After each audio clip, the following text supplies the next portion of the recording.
Amigos míos, bienvenidos a bordo de este viaje de historias.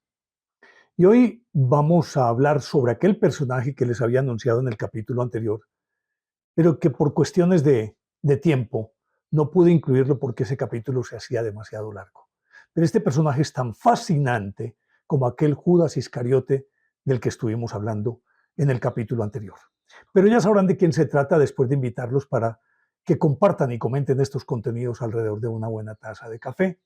Los invito a que se suscriban en mi canal de YouTube, que es Néstor Armando Alzate, y lógico, ese es mi canal oficial.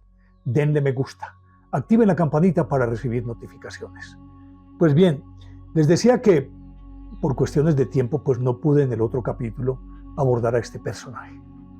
Este personaje es fascinante y creo que él jamás imaginó que podría pasar a la historia y que su nombre fuera reconocido, pero mucho más que los grandes protagonistas de la historia de Roma, de todos los emperadores. Yo creo que este es más famoso, inclusive que hasta Julio César, pues, por decirlo de alguna manera. Pues este personaje se llamaba Poncio Pilato, no Pilatos. Es válido decir de las dos maneras, pero su nombre original era Poncio Pilato. Pilato es como lo que llaman el cognomen, lo que sería como una especie de apellido, y su nombre Poncio. Pues resulta que Poncio era de una familia aristocrática de Roma y había hecho pues el curso de honor que llaman, o sea, la carrera que tenían que hacer todos aquellos que querían destacarse en la vida pública y llegar pues a las instancias superiores, hasta el Senado romano. Tenían que hacer un curso. Y ese curso incluía que debían estar o pertenecer a legiones o haber destacado en batallas o haber gobernado provincias, por pequeñas que fueran. A la sazón estaba gobernando Tiberio el Imperio Romano. Y resulta que, recordemos que Tiberio es el segundo emperador. El primero fue Octavio Augusto, que fue el que ordenó aquel famoso censo que exigió que la Sagrada Familia, pues José y María tuvieran que ir a empadronarse a otro lado. Y tras la muerte de Octavio Augusto, de César Augusto, subió al trono Tiberio, un hombre emocionalmente inestable, dicen irascible, que en su momento fue un muy buen militar, pero una vez en el poder se llenó de paranoia, pensando que todo el mundo quería destronarlo.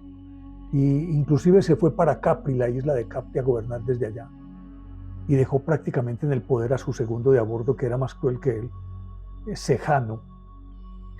Y Tiberio, en el reinado de Tiberio, entonces Poncio Pilato fue designado como gobernador de una provincia levantisca, lejana, con un pueblo supremamente caprichoso, llevado a su parecer, y que además creía ser el elegido de Dios y por ende no transigía con que se tocaran sus tradiciones ni sus símbolos, y por lo tanto el templo era sagrado, no podían existir imágenes. Y pues al final de cuentas, para Roma esto era más de forma que de fondo, y por lo tanto mientras no dejaran de pagarle los impuestos y de producir lo que necesitaba el Imperio Romano, pues bien, que tuvieran entonces sus principios, pues, o que respetaran lo que se suponía que eran sus valores y sus derechos.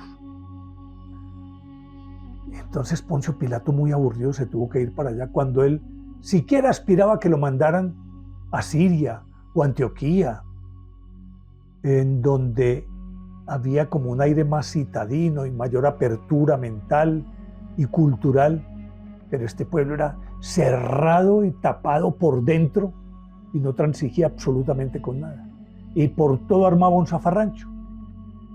pues le tocó irse para allá, en el año 26. Llegó allá y lo primero que hizo fue, era un pueblo al que no se podía ni tocar, y lo primero que hizo fue que en la ciudad y particularmente en la explanada del templo pusieran unos estandartes del Imperio Romano en los que aparecía el rostro del emperador Tiberio. Obviamente que esto hizo que el pueblo se amotinara y que hubiese una revuelta que por lo demás los líderes del pueblo judío armó una comisión y fue donde Tiberio y le dijo, no, este tipo no, ¿cómo nos va a hacer esto? Pues Tiberio lo regañó, tuvo que retirar esos emblemas y obviamente que eso generó también resquemores y cierto odio por parte de Pilato contra ese pueblo y de ese pueblo contra él, porque eran esos roces que no podían desecharse y que regularmente degeneraban en una revuelta. Para colmo de males, en ese momento, tal vez conté en el capítulo anterior y voy a hacerlo muy de pasón aquí en este, había un movimiento nacionalista que eran los zelotes, y los zelotes era un movimiento guerrillero que atacaba a los romanos y los atacaba y los atacaba, y para Pilatos eso era un dolor de cabeza, porque primero el pueblo no transigía con nada, y en segundo le mataban a su gente, y por lo tanto él tenía mano muy dura contra ese movimiento nacionalista. Para colmo de males, recién llegado, después de este episodio de los emblemas, pues, Jerusalén era un pueblo, si bien es cierto, muy populoso. En ese momento era un pueblo que no tenía infraestructura urbana porque había crecido caóticamente. Era un santuario y todo el mundo llegaba allí. Por lo tanto, no había un sistema, es decir, no había un sistema por lo menos decente para recoger aguas negras, ni nada de esas cosas, ni tenían servicio de agua. Todavía seguían dependiendo de las fuentes a las que tenían que ir a recoger agua. Y él dijo, no, hay que hacer por lo menos aquí un acueducto. Pero yo no tengo plata. Entonces le dijo al Sanedrín, me dan la plata ustedes para hacerles ese acueducto que necesita la ciudad. ¿Y con qué lo vamos a dar? Con el tesoro del templo, les dijo él. No, eso es de Dios, eso no se toca. ¿Y se me lo traen o me lo traen? Pues tuvieron que entregarle el tesoro y con eso construyó, y habría que en justicia darle gracias porque por lo menos modernizó el sistema de agua de Jerusalén. Pero eso nunca se lo perdonaron los sacerdotes. O sea que la situación era supremamente tirante entre ellos. Y la cuestión era que el imperio le había otorgado una cierta, digámoslo, autonomía al Sanedrín para que en cuestiones, diríamos, de leyes, de religión y demás, tuvieran libertad y que ellos tuvieran sus propios tribunales si habrían de enjuiciar a alguien en cuestiones religiosas. Y tenían su propio, digámoslo, destacamento de policía del templo. Pero cuando se trataba de algo que tocaba con los intereses del imperio, es decir, algo que fuera administrativo, que fuera de impuestos, que fuera económico, era potestad del Imperio Romano y nadie podía decir nada. De hecho, si por ejemplo el Sanedrín enjuiciaba a un individuo, no podía condenarlo a muerte. Podía castigarlo y determinar que debía recibir unos cuantos azotes, pero no decidía sobre vida y muerte. Era potestad exclusiva de los romanos, a excepción de que hubiese un delito debidamente demostrado de blasfemia contra Dios. Entonces los judíos tenían derecho a realizar el juicio y, previo permiso de los romanos, a justiciarlo. Pero lo ajusticiaban lapidándolo, es decir, a punta de piedra. Acuérdense aquel episodio en el que la adúltera va a ser lapidada y Jesús les dice: el que esté libre de pecado que tire la primera piedra. Tire la primera piedra. Todo el mundo descargó la piedra. Era la forma de hacer justicia de ellos. Mientras que para los romanos era la decapitación, o si cuando era un delito en contra del imperio y que se asumía que era como una especie de delito de lesa majestad, entonces la ejecución era por crucifixión. Algo que se suponía era una forma ignominiosa, indigna de ejecutar a un ser humano. Era una humillación. Aparte de la ejecución en sí misma, era una humillación la forma de hacerlo, a través de la crucifixión. Pues bien, entonces Poncio Pilatos hizo aquel acueducto, pero eso generó una revuelta de tal magnitud, y lo hizo pues contra viento y marea. Pero previamente, para hacerla, resulta que el pueblo salió a protestar. Pues él envió un montón de agentes de sus legiones, disfrazadas también de judíos, que se mezclaron entre la multitud. Y llegó un momento en que ellos fueron levantando la voz, creyendo que con eso iban a amedrentar a Pilato, y aquellos que se habían mezclado entre la gente sacaron sus armas y mataron cualquier cantidad de personas. Y entonces se suponía que ellos iban a protestar ante el emperador, a protestar contra Pilato. Pero mientras tanto él dijo: bueno, vayan, pero mientras tanto hacemos el acueducto y me entregan el tesoro. Se lo tuvieron que entregar, y hizo pues el famoso acueducto. Por todos estos antecedentes, esa relación era demasiado tirante. Cuando aparece Jesús, pues resulta que Pilato, que era un hombre instruido, un hombre culto, que procedía de una familia aristocrática, por lo tanto tenía formación, y para poder ser administrador de una provincia tenía que saber de economía, de jurisprudencia, de administración, tenía que ser un militar probado. Por lo tanto, no era perico de los palotes, pues, el que estaba ahí como gobernador de esa provincia. Y entonces, cuando se suscita todo esto con el juicio de Jesús, que se lo llevan a Poncio Pilato, de manera muy ladina, los integrantes del Sanedrín no llegaron a acusarlo como un blasfemo, porque si hubiese sido el caso de tenerlo que lapidar, entonces era porque su acusación era supremamente grave de ofensa a Dios. Aquí se conjugaban las dos cosas. Blasfemia, porque Jesús había dicho que él era el Hijo del Hombre, que era el Hijo de Dios, y trataba a Dios de Padre. Él es mi papá, es mi Padre, y para ellos eso era una blasfemia. Pero al mismo tiempo, como era un hombre supremamente popular entre el pueblo, el condenarlo ellos y lapidarlo, si ese fuera el caso previo permiso de Poncio, entonces se echarían al pueblo encima. Entonces, de manera muy ladina, lo acusaron de haberse proclamado rey de los judíos. Gesto terriblemente subversivo contra el imperio, y por lo tanto pues tenían al que juzgarlo eran los romanos como un sedicioso político, no como un libertador religioso, sino que él se estaba arrogando el derecho de proclamarse Mesías político, libertador político de su pueblo. Cuando llegaron a donde Poncio, dijeron: no, es que ese está contra el imperio, no es contra nosotros, es contra el imperio. Es usted el que lo tiene que condenar y usted el que lo tiene que ejecutar, nosotros no.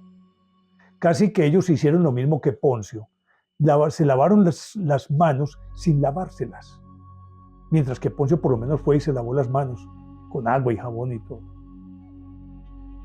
Pero Poncio Pilato no quiso caer en la trampa, como era un administrador muy sagaz. Dijo: no, yo ese cuento no me lo como. Ahí es donde viene aquel famoso interrogatorio, donde él le pregunta: así que tú eres el rey de los judíos. Le dijo, no, yo. ¿Quién te lo ha dicho?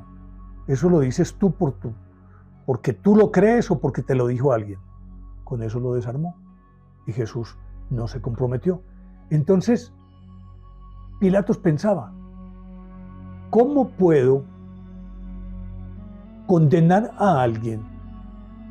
Y como él tenía ojos y oídos por todas partes, él sabía que los fariseos le habían tendido la trampa a Jesús preguntándole, al mostrarle una moneda, ¿qué esa moneda qué? Y él les dijo, a Dios lo que es de Dios y a César lo que es del César. Entonces Poncio recordó esas palabras y dijo, un hombre que dice que a Dios lo que es de Dios y a César lo que es del César, no está contra el César. No puede estarlo. Por lo tanto, es una acusación falsa. Pero allá está el pueblo presionando, aupado por ese Sanedrín que infiltra agitadores para que el pueblo, convertido en una masa amorfa, entonces simplemente responda a lo que el Sanedrín quiere. Extraña y contradictoriamente, ese mismo pueblo había aclamado a Jesús lo que se conmemora en la Semana Santa como el Domingo de Ramos. La entrada triunfal al lomo de un borrico, todo el mundo lo aclamó. ¿Y cómo es que ahorita lo estaban acusando? Era esa muchedumbre instigada por los agitadores del Sanedrín. Entonces por ahí no cabía ninguna acusación. Entonces dijeron, este tipo está diciendo que va contra el imperio. Y Pilato recordó otra enseñanza de Jesús cuando dijo, no, es que mi reino no es de este mundo. Dice, si este se proclama rey, ¿cómo estos dicen que se está proclamando rey? Cuando él mismo está diciendo que mi reino no es de este mundo. Por lo tanto, aquí no hay nada para acusarlo. No se puede acusar. Y el que dijo, pero sentía la presión del pueblo. Ya fue cuando vino aquel cuento de que por Pascua, una de las fiestas más sagradas de los judíos, que recordaba la salida del pueblo de su opresión de Egipto. Y por lo tanto era la máxima festividad que tenían los judíos. Y entonces por esas épocas, ya yo estoy simplemente haciendo un recorderis, por esas épocas se suponía que había una amnistía o una especie de perdón para algunos de los presos a petición del pueblo. En ese momento estaba en la cárcel Barrabás, que era, de hecho, aunque nos lo muestra la historia como si fuera un bandido, pues bandido en la medida en que era un subversivo frente a la ley establecida que era la que regía en ese momento, pero realmente él era un subversivo, él era un guerrillero, él era el jefe de los celotes. Y lo habían apresado. Y entonces ahí es cuando le preguntan, tenemos que liberar a alguien. ¿A quién escogen ustedes? ¿A Jesús o a Barrabás? Y el pueblo dijo que a Barrabás. El pueblo ahí reaccionó justamente como quería el Sanedrín, porque además el trasfondo era que como este era un guerrillero, o sea, un luchador por la libertad del pueblo judío, merecía más la oportunidad que aquel que soterradamente decía que su reino no era de este mundo, pero que al mismo tiempo actuaba como un libertador político, que era lo que pretendían vender como imagen de Jesús los integrantes del Sanedrín. Entonces, liberan a a Barrabás, y ahí es cuando Pilatos dice que se lava las manos, que él no tenía nada que ver con la muerte de ese hombre, que no quería ser responsable de la muerte de un justo, que a él no lo metieran en ese cuento. Bueno, ya viene todo el proceso. Miren ustedes que por eso precisamente recordarán que yo les dije que los judíos lapidaban, los romanos decapitaban, o cuando no eran, es decir, la primera condición para crucificar a alguien era que no podía ser ciudadano romano. De hecho, por eso es que a San Pablo, cuando lo ejecutaron en el año 67, lo decapitaron mientras que a Pedro lo crucificaron, porque Pablo era ciudadano romano, en cambio Pedro no. En este caso Jesús no era ciudadano romano, y si lo estaban en ese momento acusando como subversivo, como que se quiera, o como enemigo de Roma, entonces debía ser crucificado. Por eso a él lo condenaron a ser crucificado. Vino pues el proceso de crucifixión y demás. Y la muerte, en fin, todo lo que ya sabemos, que suficientemente ustedes conocen, y pues no voy a alargarme sobre eso, sino que me centro en este personaje de Pilato. Que Pilato, al parecer, cuentan algunos evangelios apócrifos, inclusive hay uno que llama La muerte de Pilato, que habla cuál fue el fin de este personaje. Pues resulta que entonces Pilato, después de esto, se supone que el pueblo quedó a gusto con la ejecución de Jesús. Y bien, regular o mal, Pilato era un hombre crudo, cruel, era producto de toda la maquinaria del imperio que no se paraba en mientes para nada. Es decir, era un típico individuo producto de ese imperio, que asumía que Roma era la dueña del mundo y por lo tanto había que hacerla respetar por encima de cualquier consideración, y mataba al que tuviera que matar, como era en ese momento el dueño de bienes y haciendas. Por lo tanto, pues, un judío más o un judío menos, eso no significaba nada. Si había matado a cientos cuando se rebelaron por el acueducto aquel, pues uno más, uno menos, ¿qué? Pero le impresionó de tal manera a Jesús que él dijo, yo no, a mí que me esculquen, yo no quiero ser responsable de esa muerte. Y ahí fue cuando el mismo pueblo inclusive gritó, porque él anunció, es que yo no quiero que pese sobre mí la muerte de este justo, dice que su sangre caiga sobre nosotros y sobre nuestros hijos, decían los judíos, aupados por esos agitadores que les hicieron pronunciar una expresión como esa. Lo cierto es que murió Jesús, Pilato siguió de gobernador, él estuvo gobernando esta provincia entre el año 26 y el 36 después de Cristo, claro. Y resulta que al poco tiempo hubo una revuelta también de alguien que se autoproclamó Mesías y ya no se puso con tonterías. Lo cierto del caso es que hizo una matazón de Padre y Señor, este Pilato. Entonces fueron con su queja a Tiberio. Mientras llegaban donde Tiberio, Tiberio murió en el año 31 y subió Calígula. Pues a él lo llamaron a cuentas y Calígula no le quiso restituir su puesto de gobernador de Judea. Y por lo tanto lo sacó. Entonces Pilato, se dice, hay una versión histórica que dice que Calígula lo desterró. Hay otra versión que dice que se fue a una villa que él poseía cerca de Roma y que ahí murió. Pero antes que eso es que se me olvidaba otro elemento importante, antes de ir a esta parte final. Y es que este Pilato estaba casado con Claudia Prócula, que era hija de una de las familias de patricias más importantes de Roma. Y era una mujer supremamente hermosa, que pensando en que ese pretendiente con el que se casó, iba a ser uno de los hombres más importantes de Roma, aceptó unirse a él en matrimonio. Pero luego, y esto obviamente que tenía que ver con el capricho del emperador de turno, lo destinaron a esa provincia oscura y levantisca, y se tuvo que ir con él.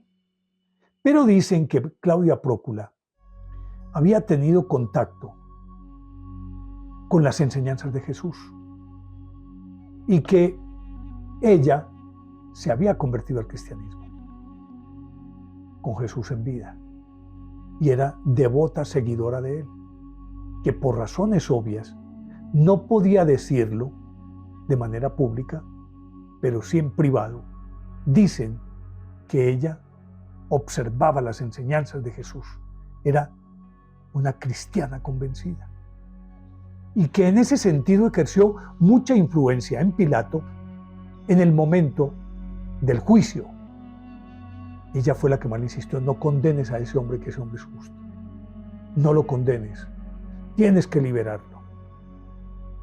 Y él, obviamente, que tenía muy en cuenta las opiniones de Claudia porque era una mujer supremamente inteligente y también muy preparada.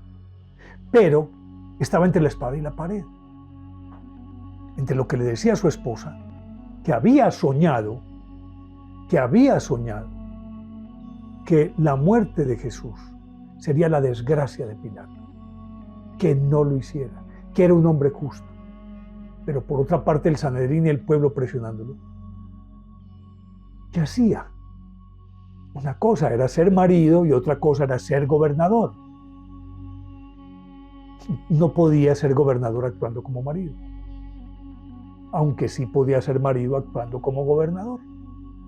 Pues lo cierto del caso es que él dice la historia, y yo creo que aquí habría que entender también su posición. Hizo todos los esfuerzos habidos y por haber para salvar a Jesús. Pero era tanta la presión del Sanedrín, del populacho, que él de un manotazo podría haber borrado todo eso y perdonar a Jesús y listo. Pero eso no era lo que históricamente debía ocurrir. Las cosas suceden tal cual deben suceder. Y por X o Y razón, él se sintió presionado o entre dos fuegos. Su esposa que le decía, no lo condenes. Y el pueblo que le exigía, el Sanedrín que le exigía que lo condenara a muerte. ¿Qué pesaba más, como marido o como gobernador? Como gobernador, a sabiendas de que si no lo condenaba a muerte, de acuerdo con las amenazas, en principio veladas, pero después abiertas y frontales, donde él no condenara a Jesús, tendría una revolución. Y esa revuelta, más lo que había ocurrido con lo del acueducto, sí que lo pondría en evidencia con el emperador. Aunque, como decía ahorita, después de la muerte de Jesús no se paró en pelos para matar a cualquier cantidad de gente que estaban siguiendo a un supuesto Mesías. Probablemente aprendió esta lección y dijo, no, yo no me puedo dejar engolosinar o no me puedo dejar seducir o simpatizar con alguien simple y llanamente porque creo que no, aquí hay que hacerlo y sentar precedentes de una vez para quitarme a esta gente de encima. Pero en el caso de Jesús todavía no había ocurrido lo que ya les acabo de contar. Por lo tanto, dijo, no puedo hacer nada, pues entonces que lo ejecute. Pues bien, retomo aquello que les estaba contando, que una vez que ocurrió esta segunda matanza de otro supuesto Mesías, lo llamaron a juicio, tuvo que ir a Roma, pretendió llegar a donde Tiberio, porque Tiberio pues era amigo de él desde la infancia, o por lo menos lo conocía, pero él no conocía a Calígula, porque había estado mucho tiempo ausente. Y Calígula simple y llanamente lo destituyó ante todas estas acusaciones. Y ahí es cuando se dice que él tuvo que exiliarse. No, primero lo desterraron supuestamente a la Galia, lo que hoy es Francia. Algunos afirman que allí él se suicidó, que se clavó una daga. Entre tanto, Claudia Prócula, que lo sobrevivió, dice la tradición, pero no existe un fundamento histórico. Se convirtió en una de las más devotas seguidoras de Jesús y proclamadora de su palabra. Hay otra vertiente que dice que él se convirtió después de esto y que inclusive pudo haber sido bautizado por Pedro. Tampoco hay un fundamento histórico para afirmarlo de esta manera. Y hay otra vertiente que dice que él murió de una enfermedad muy extraña. Bueno, sea como fuere, después del año 36, él desaparece de la historia y muere. No sé, muy pocos años después de haber sido separado de su cargo como gobernador de Judea.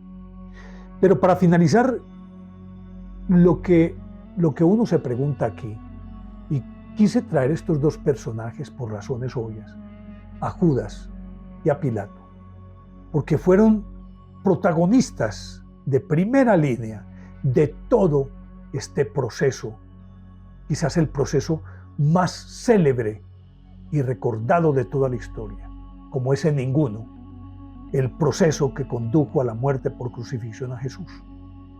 Yo creo que no ha existido otro proceso en la historia más famoso, más debatido, más discutido, que inclusive los juristas lo han tomado como referente para juzgar casos necesariamente penales. Pero a ver, ¿cómo se puede enjuiciar a alguien y cómo a la luz de lo que ocurrió allí puede aplicarse la justicia?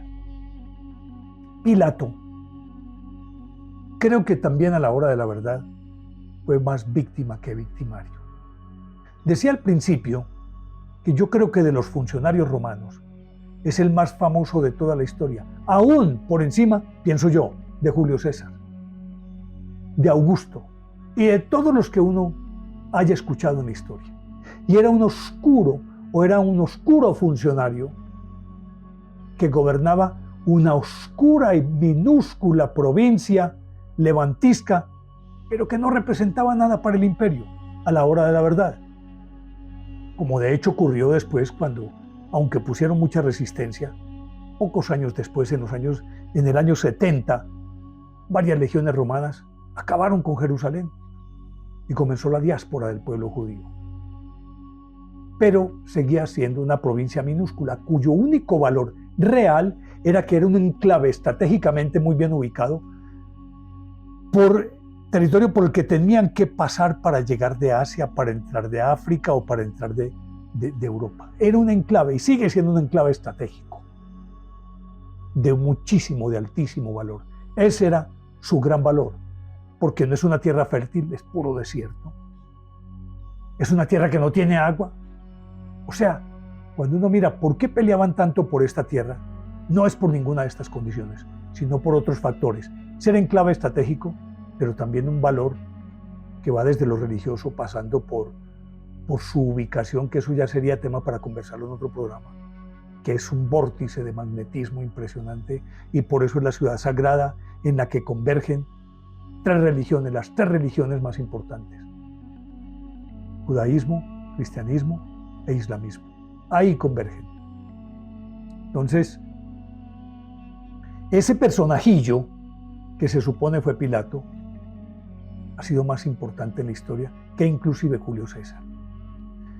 Y uno dice, este personaje, meterse uno en la piel de este personaje debe ser cosa supremamente difícil, por todos los elementos y los argumentos que ya he expuesto. Y por lo tanto, Pilato, ese es otro personaje infaltable, sin el cual no habría sido posible ese proceso de crucifixión y muerte de Jesús. Y regularmente en Semana Santa, obviamente que nosotros nos centramos en los buenos, en este caso en Jesús. Pero bueno, ¿qué papel jugaron personajes como Caifás, como Anás, como Pilatos, como Herodes, como Judas, como Barrabás? Son personajes que supuestamente, pongámoslo en términos de película, fueron los actores secundarios, pero sin los cuales esto no habría sido posible. Y para el pensamiento cristiano no habría sido posible la redención sin ellos. Que en lugar de Poncio Pilato pudo ser otro, sí, pero le tocó a él en suerte.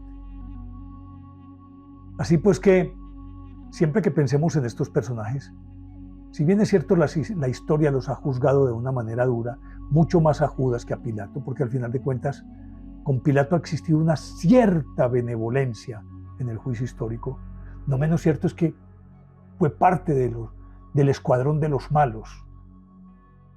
Sin embargo, diríamos que ese personaje es un personaje que vale la pena volver sobre él, porque sé que desde la psiquis humana tiene mucho para contar y que podemos aplicarlo en la vida diaria nuestra, cuando a veces por presiones sentimos que tenemos que hacerle mal a alguien. ¿Hasta qué punto se justifica que lo hagamos? ¿O hasta qué punto que nos neguemos de manera tan tajante que eso implique que nos echen del trabajo o que nos señalen o que nos vituperen? Pero yo creo que hay que asumir posiciones enhiestas en momentos determinados de la vida de uno, en la que si uno mira desde una perspectiva mucho más que más cotidiana, nos convertimos en Pilatos. y en muchos casos hasta en Judas. Pues bien, llegamos al final de esta historia. Espero que les haya gustado. De ser así, denle me gusta, activen la campanita para recibir notificaciones. Y nos encontramos en un próximo episodio que con seguridad será otro delicioso viaje de historias. Les dejo la inquietud de siempre. ¿Les parece lógica o ilógica esta historia? Ustedes deciden. Chao.